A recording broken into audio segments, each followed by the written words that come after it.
à toutes et à tous et bienvenue sur notre émission à 3BN français. Je suis Angélique, la présentatrice de ce jour et aujourd'hui nous avons le plaisir d'avoir Marie-Claire, docteur Boutrin, parmi nous. Bonjour Angélique, merci de m'avoir. Comment ça va? Ça va, merci. Et toi? Ça va bien, merci, grâce à Dieu. Alors le thème d'aujourd'hui est le bien-être social. Et en gros, on va parler de l'équilibre entre une vie sociale et les responsabilités, notamment chez les jeunes. Donc, sens-toi à l'aise et libre et réponds aux questions du mieux que tu pourras. Ok, merci. Alors, sur la santé, la première partie sera sur la santé et l'équilibre. Comment tu aurais défini un équilibre sain et entre une vie sociale et des responsabilités? Ah oui, ok. Donc, tu as dit un équilibre sain. Donc, un équilibre sain, c'est quand on donne à chaque chose sa place. Ce sont deux choses qui sont importantes. L'équilibre, enfin, au niveau social, nous sommes des êtres humains. Nous sommes créés pour avoir un contexte social. C'est pour ça que Dieu a fait Adam et Ève. Il n'a pas fait Adam tout seul. Donc, il y a cet élément-là qui est important pour notre santé. Et puis aussi, il y a aussi le travail, les responsabilités qui nous aident à, non seulement pour l'estime de soi, pour aussi avoir l'engagement cérébral et puis développer nos facultés mentales. Et puis aussi, l'exercice physique qui est aussi associé. Donc, les deux sont très importants. Maintenant, comment avoir un équilibre sain? Eh bien, il faut savoir, je pense, il faut savoir trouver du temps pour chaque, obligation. C'est-à-dire que j'aurai du temps pour travailler, pour mes responsabilités, et j'aurai aussi du temps pour pouvoir me relaxer, avoir un engagement social, parce que les deux sont très importants pour notre bien-être et la santé mentale. Donc, il faut savoir prioriser ces tâches. Et aussi, donc, est-ce que maintenant je vais travailler à 16 heures? Parce que maintenant, il faut que je me relaxe entre 16h et 17h, ou alors, gérer ça, clairement établir des limites pour pouvoir avoir le meilleur de ces deux aspects de notre vie. Alors, quels sont les impacts d'un déséquilibre à ce moment entre une vie sociable et un travail sur la santé mentale et physique? Bien, quand il y a un déséquilibre, alors, déséquilibre, ça peut être trop de travail, trop de loisirs. La balance n'est pas... Voilà. Donc, trop de travail, en général, on aura l'anxiété qui va se montrer, le syndrome dépressif, on aura un épuisement professionnel, ce qu'on appelle burn-out. Aussi, il y aura des problèmes de santé physique, parce que, non seulement parce que la demande est trop excessive, mais aussi les conséquences sur la santé mentale et le système nerveux. Donc, tout ça va rentrer en place parce que quand on enlève l'engagement social, on perd les bénéfices, les avantages que nous porte cet engagement social. On a parlé de neurotransmetteurs qui nous aident à nous sentir bien, qui enlèvent les douleurs, atténuent les douleurs, qui permettent de nous sentir connectés, se sentir bien, l'enthousiasme que l'on a de commencer la journée. Donc, quand on commence à atténuer cette partie-là, automatiquement, on a le contraire qui s'installe. Donc, on va se sentir anxieux, on va être stressé, on n'aura pas cet échange, on va se sentir isolé. Et puis, quand on se sent isolé, on ne peut pas partager. C'est par exemple, j'ai un souci. Je n'ai plus de connexion sociale, je ne pourrais pas peut-être partager mon souci, je ne pourrais pas rire avec les autres. Donc, ce genre de dynamique sera perdu. Et il y aura des conséquences néfastes sur le bien-être. Et en général, les signes, quand on voit qu'il y a un déséquilibre dans ce contexte-là où on fait plus de travail et puis on néglige le côté social ou alors de loisirs, on voit que l'individu commence à avoir de l'irritabilité, plus agressif, les symptômes de stress constant. Donc, on est toujours sur le qui-vive, on est troubles de concentration, donc les sortes d'humeur. Donc, vraiment, on voit ça aussi, la négligence des connexions sociales. Donc, non seulement la personne s'isole, mais l'aptitude de maintenir ces connexions sociales aussi est diminuée. Et puis, il y a aussi un renfermement. Et puis, à la fin, la personne, quand elle voit qu'elle perd ce genre de cercle d'amis, elle va se sentir coupable. C'est comme un échec social. Donc, avec l'échec, ça va venir une honte. Donc, ça va encore renforcer l'isolement. Donc, tout ça, voilà, c'est ça. C'est en général les impacts, les conséquences d'un déséquilibre. Maintenant, on peut avoir le déséquilibre dans l'autre côté, où on fait pas assez de travail.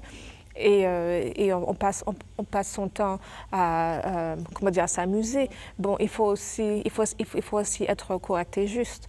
Donc, si je dois faire un travail, il faut aussi être responsable. Donc c'est, comme on dit, un équilibre, être intentionnel dans ce que l'on fait. Parce que si maintenant je fais que m'amuser, ben mes facultés mentales, je ne pourrais pas les développer comme avant, ma résilience. Je travaille pas mon cerveau lorsque je travaille, donc du coup, je perds mes capacités en fait. Voilà, parce que le plus, au niveau du cerveau, le plus à chaque fois qu'on utilise le cerveau, certaines, fonctionnements, réfléchir, on renforce des synapses, on renforce des réseaux au niveau du cerveau. Donc, lorsqu'on arrête de faire ça, eh bien, on perd ces aptitudes-là, on perd vraiment cet acheminement efficace au niveau du cerveau. D'accord. Alors, tu as mentionné le stress. Oui. Ça tombe bien, c'est ma prochaine question. C'est un rapport avec. Alors, quels conseils ou encore quelle stratégie tu aurais recommandé aux jeunes? Et en fait, je pense que ces jeunes et moins jeunes et peut-être plus jeunes, enfin, à tout le monde, en fait, tout un panel d'âge. Oui. Pour gérer ce stress, mais à la fois aussi maintenir nos relations sociales. Oui. Parce que lorsqu'on arrive à un stress et que tu as pris l'exemple du burn-out, ça veut dire qu'on s'isole. Tu as aussi évoqué l'isolement. Comment gérer ce stress, mais aussi maintenir nos relations sociales, en fait? Voilà, eh bien, il faut faire un planning, préparation, il faut faire un planning. Donc, en général, ce qui marche, c'est prendre une feuille de papier, on écrit, OK, de telle heure à telle heure, voilà ce qui va se passer. Par exemple, je suis au travail, je fais telle classe, et puis après ça, voilà, je suis disponible pour mes activités sociales de telle heure à telle heure. Mais il faut faire un planning qui soit réaliste. Ça veut dire que je ne vais pas mettre, par exemple, de 8h à 9h, que je vais me lever pour pouvoir, je ne sais pas, rencontrer des amis, faire une marche, quand je sais très bien que je ne suis pas une personne qui me lève tôt le matin. Si je sais que naturellement, ma tendance c'est de me réveiller vers 9h, je ne vais pas planifier ma relaxation de 8h à 9h parce que je sais que ça ne va pas se faire. Donc, si je fais ça, ce n'est pas réaliste et je perds une heure importante qui est importante pour ma santé, dans le cadre social. Et puis, il faut aussi savoir établir les priorités parce qu'on aura toujours beaucoup de choses à faire. Il y aura toujours une liste. Mais maintenant, il faut savoir quelle tâche qui est la plus importante. Par exemple, savoir, dans le planning, on peut se donner, par exemple, une période de temps pour pouvoir compléter cette tâche. Donc, je me dis, OK, je me donne 2 jours pour pouvoir faire ça. Donc, je sais que quand je fais ma liste de tâches, je sais que celle-là elle sera en priorité parce que dans 2 jours, elle devrait être faite. Par contre, si c'est quelque chose qui peut attendre une semaine, ben, elle sera plus bas dans la liste parce que c'est pas, je peux attendre un peu. Voilà. Responsable. Voilà. Donc c'est ça la gestion du temps. Planifier, être réaliste et comment dire, gérer le temps. Et une fois qu'on a fait un plan qui soit réaliste, aussi le respecter. Et ça, des fois, c'est pas évident. En soi. Voilà, c'est pas évident. Et je sais, des fois, j'ai fait des plans. Et c'est en milieu de journée, boum, il y a un truc. Un appel téléphonique, il y a une demande urgente et ça décale le plan. On ne s'y fie pas, en fait. Voilà. Donc, moi, j'ai appris. Des fois, je demande, OK, pourquoi est-ce qu'il faut, par exemple, compléter la tâche. Enfin, il me demande de compléter la tâche, disons, à la fin de la journée. Je dis pourquoi. pourquoi à la fin de la journée, est-ce que c'est vraiment essentiel ou pas? S'ils me disent, bon, moi, on préférait, mais c'est pas essentiel, je dis, bon, ben, dans ce cas-là, j'avais déjà des choses prévues, je vais les faire, qui sont vraiment urgentes, et je vais essayer de compléter cette tâche pour vous d'ici demain matin, alors demain midi. Donc, il faut savoir communiquer, être juste, et comment dire ça, il n'y a pas de honte à ne pas, enfin, je ne vais pas dire non, mais peut-être à recadrer la priorité des choses. Donc, puis, une dernière chose, déléguer. Alors, si par exemple, je sais que mon emploi du temps est rempli, maintenant qu'il y a quelque chose qui est vraiment très important, je n'ai pas la capacité au niveau temporel de faire cette chose. Si je connais quelqu'un qui est apte à faire à compléter cette tâche de manière très, très efficace, il n'y a pas de problème à demander. Et puis, bon, dire, écoute, il y a un truc j'ai une demande urgente, je n'ai pas le temps, est-ce que ça te dérangerait? Est-ce que tu pourrais prendre ça en charge? La personne peut dire non ou oui, mais au moins, on sait que la chose peut être faite. La demande n'est plus pressante sur nous à notre charge, mais elle sera quand même faite. Donc, déléguer, c'est aussi peut-être une autre option qui peut être aussi efficace. Alors qu'on parle du coup de soutien social, comment cela peut-il jouer un rôle dans la gestion des responsabilités quotidiennes? Moi, je pense, et puis bon aussi, les études montrent que c'est un rôle très important. Quand on a un support social, même s'il y a des choses qui sont lourdes, qui paraissent lourdes, voilà, on a beaucoup à faire, le fait d'avoir des amis, on appelle un texte et dit, bon, je sais que tu es occupé, je sais que, que c'est dur pour toi, mais bon courage. C'est déjà un support, ça encourage, ça redynamise. Donc, ça nous aide je ne vais pas dire à répartir le fardeau, mais d'une manière, on sent que le fardeau n'est plus aussi lourd parce qu'on a un support. Voilà, parce qu'on a un support, on sait que mentalement, émotionnellement, qu'on n'est pas tout seul, qu'il y a des gens qui sont là. Et puis aussi, par exemple, si j'ai une date d'échéance qui est très proche, des fois, je n'ai pas le temps de faire à manger. Mais toi, tu sais, tu es mon ami, toi, tu as le temps, tu peux dire, hey, écoute Marie-Claire, bon, je t'emmène à manger, tu veux quoi? Tu veux un sandwich? Tu me l'emmènes? Bon, vraiment, j'apprécie. Parce que vraiment, je sens que j'ai un apport nutritionnel parce que tu m'as aidé. C'est une charge en moins, en fait. Je n'aurais pas c'est une charge en moins. Tracasser à chercher qu'est-ce que je vais manger alors que en effet. Voilà. Donc, des fois, et puis aussi, recevoir des conseils, des astuces. Par exemple, mon mari, des fois, j'ai des choses et je me dis comment je vais faire. Puis il me dit, mais attends, il y a telle chose, et ça. Je ne connaissais pas. Et puis bon, je découvre des choses, des astuces, et puis finalement, je peux compléter mes tâches de manière, beaucoup plus vite et de manière efficace, toujours de qualité, mais j'ai pu le faire d'une meilleure manière que je ne connaissais pas. Donc, partager les astuces, partager les connaissances, ça peut aussi aider à faire face aux responsabilités. OK. Alors, comment la technologie, en particulier les réseaux sociaux, influence-t-elle notre équilibre entre vie sociale et responsabilité?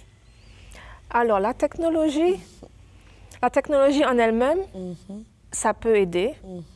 Par exemple, les meetings. Au lieu de se déplacer pour avoir des meetings en personne, on peut vis-à-vis, on peut faire un Zoom. Donc déjà, je gagne du temps. En virtuel. Voilà, en virtuel. Donc la technologie, déjà, en elle-même, c'est pas mauvais. Elle a beaucoup d'avantages. Ça peut faire gagner du temps. Je me rappelle quand j'étais à l'université avant, des fois, il fallait, par exemple, il n'y avait pas encore Google. Enfin, moi, je ne connaissais pas Google. Non, il n'y avait pas encore Google. Il y avait Internet Explorer. OK. Et j'allais à l'université. Il fallait après aller à la bibliothèque pour pouvoir trouver des livres, faire de la recherche, étudier. Maintenant, je peux faire Google, Alors là, j'ai des milliers d'articles. J'ai ma bibliothèque qui s'ouvre devant moi, mais vraiment, c'est super. Encore une fois, on n'a pas besoin de se déplacer, ça vient à nous, en fait. Exactement. L'accès est vraiment très facile comparé à avant. Ça gagne du temps, de l'énergie. Yep. Je n'ai pas à payer d'essence, je n'ai pas à prendre de transport public. Ou encore demander à quelqu'un, en fait. Demander à quelqu'un, c'est au bout des doigts. En fait, c'est vraiment au bout des doigts. Donc vraiment, ça aide. Et puis, bon, maintenant, je ne sais pas... Bon, maintenant, il y a aussi l'intelligence artificielle. Il faut faire attention, par contre. Alors les jeunes, l'intelligence artificielle, il y a des avantages, mais ça ne veut pas dire que ça remplace votre cerveau.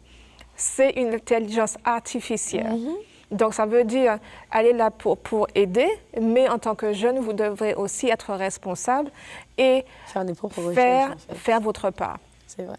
Non, voilà, pour rédiger les cours, c'est pas ChatGPT qui va tout vous donner, parce qu'il y a des connaissances de base qui vont demander de la réflexion, et si on ne connaît pas ces choses de base, tu pourras pas répondre. Voilà, exactement. En effet. Voilà, et maintenant je vois que la génération actuelle, au niveau de la réflexion, il y a un déficit, parce qu'ils sont habitués à avoir tout de suite sous les mains, et ils ne sont pas habitués à chercher, à résoudre des problèmes, à explorer, et puis ils sont perdus.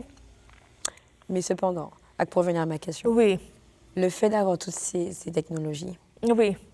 Est-ce que cela ne nous encrive pas ne nous met pas dans une cage, puisqu'on est tout à la maison, comme tu dis, c'est un bon exemple. Ça nous aide, c'est vrai, c'est efficace. Mais le côté social, justement, la vie sociale et les responsabilités. Elle peut être endommagée. Elle peut être, okay. Ah oui, elle peut être endommagée. Parce que, bon, c'est bien pour avoir des ressources vraiment au bout des doigts, mais quand on passe beaucoup plus de temps sur les écrans, on oublie l'autre qui est à côté de nous. On oublie l'autre. Et ce n'est pas seulement les jeunes, les couples. Parce qu'on a le mariage, à les portée familles. de main. Voilà. Et en fait, c'est vrai. Et c'est chacun pour soi. Par exemple, des fois, c'est très facile de rentrer à la maison. On dit, je vais chercher un truc sur Internet. Et puis, ça se trouve, 1 heure après, on est toujours... 2 heures, on est toujours dessus. 2 heures, on est toujours sur Facebook, sur Instagram. On scrolle. Voilà, parce qu'on voit plusieurs choses. Et comme on dit, les réseaux sociaux sont faits pour pouvoir exciter nos fonctions cérébrales. Donc, on va dire, c'est bien. Et puis l'autre, Donc, c'est continu. Donc, du coup, voilà. Tu attires tout ce que tu aimes, en fait, parce qu'une fois que tu as liké, tu as aimé quelque chose que tu apprécies de tes centres d'intérêt, ça continue à avoir la même chose, etc. Voilà. C'est le piège, ça nous a eu. Voilà. Et les distractions, c'est vraiment, comme on dit, c'est l'un des comment on appelle ça?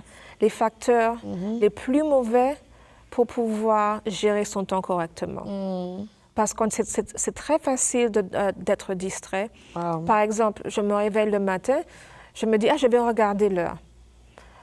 Dans ma tête, je me dis, je me réveille, je regarde l'heure, je vais faire mon culte, je vais me préparer pour partir au travail. Je reprends mon portable pour pouvoir regarder l'heure. Je vois Facebook, je vois par exemple qu'il y a un message, tu sais, le petit numéro 1 avec le machin.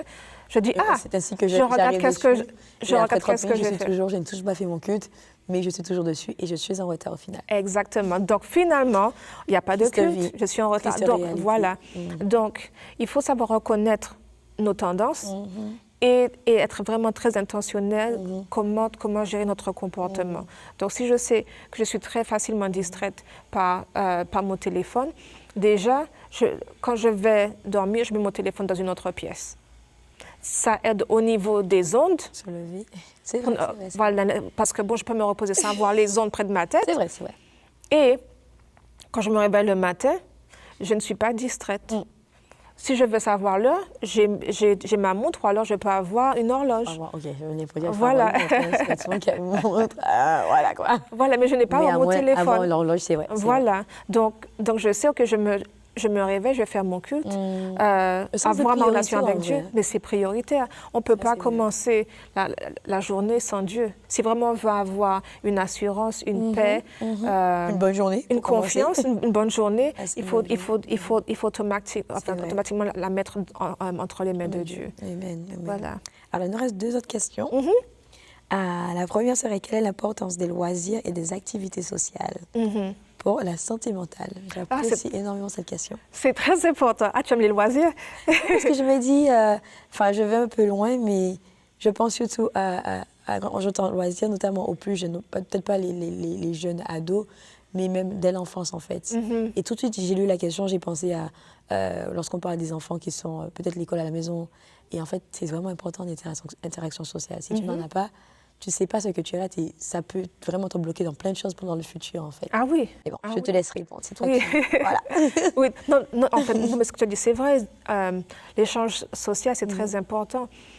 Et par exemple, quand on a 20 ans, on se rappelle des choses d'avant. Je me rappelle quand j'avais 5 ans, j'avais tel ami, on riait, on se cachait derrière le rideau, ou alors on tirait la queue des chiens. Enfin, c'est ça, c'est des mémories, c'est des souvenirs d'enfance, de jeunesse. Mais vraiment, c'est ça qui fait, c'est l'une des richesses de la vie. Moi, je suis plus là où mes amis d'enfance sont, mais je me rappelle des fois je vois des photos, je me dis oui, je me rappelle. Et la vie ne serait pas comme elle est maintenant si je n'ai pas eu ces expériences-là. C'est ce qui m'a bâti, c'est ce qui m'a fait qui je suis. C'est très important. Ouais. Et même aussi au niveau de l'importance des souvenirs, surtout quand ils sont positifs. Lorsque l'on est dans des moments difficiles, on se rappelle, voilà, des choses positives. C'est pas seulement au niveau social, mais aussi au niveau de l'expérience avec Dieu spirituel.